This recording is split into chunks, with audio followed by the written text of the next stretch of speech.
ভোরবেলা মাঠ, সবুজ ঘাস, দূরে গাছ। নীলু গরু চড়াচ্ছে, বাঁশি বাজাচ্ছে। পাখির ডাক শোনা যায়। নীলু বাঁশি নামিয়ে, আহা, এই বাতাস, এই পাখির ডাক, এটাই তো আমার সুখ। একটি পাখি ডালে বসে।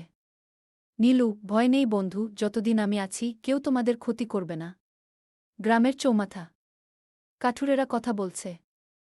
কাঠুরে 1, পাহাড়ের জঙ্গলটা কেটে ফেললে অনেক কাঠ পাওয়া যাবে। কাঠুরে 2, হ্যাঁ, টাকা আসবে। কে আর গাছপাখির কথা ভাবে? নীলু এগিয়ে আসে। নীলু, কাকা, জঙ্গল কাটলে পশুরা থাকবে কোথায়? গাছ না থাকলে বৃষ্টি কমে যাবে। কাঠুরে 1 হেসে, আরে রাখাল বালকের কথা শুনে কাজ থামাব নাকি? তারা চলে যায়। নীলু উদ্বিগ্ন। কয়েকদিন পর পাহাড়ের ধারে গাছ কাটা হচ্ছে।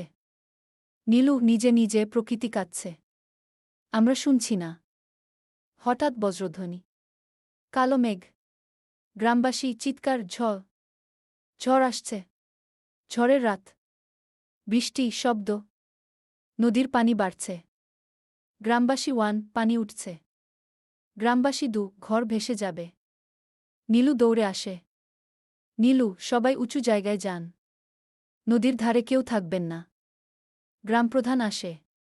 গ্রামপ্রধান, নীলু, তুই ঠিক বলছিস। সবাই নীলুর কথা শোনো।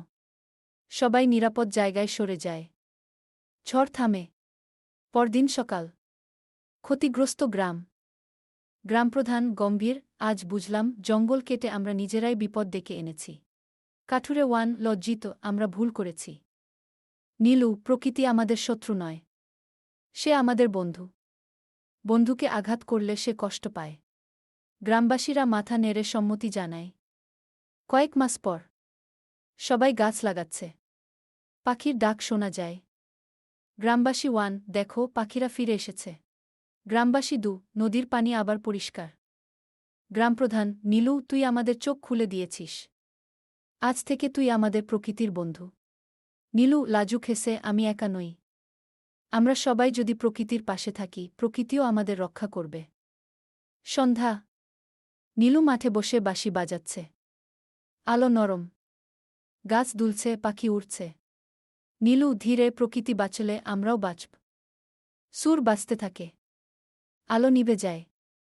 প্রকৃতি মানুষের সবচেয়ে বড় বন্ধু। তাকে ভালোবাসা ও রক্ষা করাই আমাদের দায়িত্ব।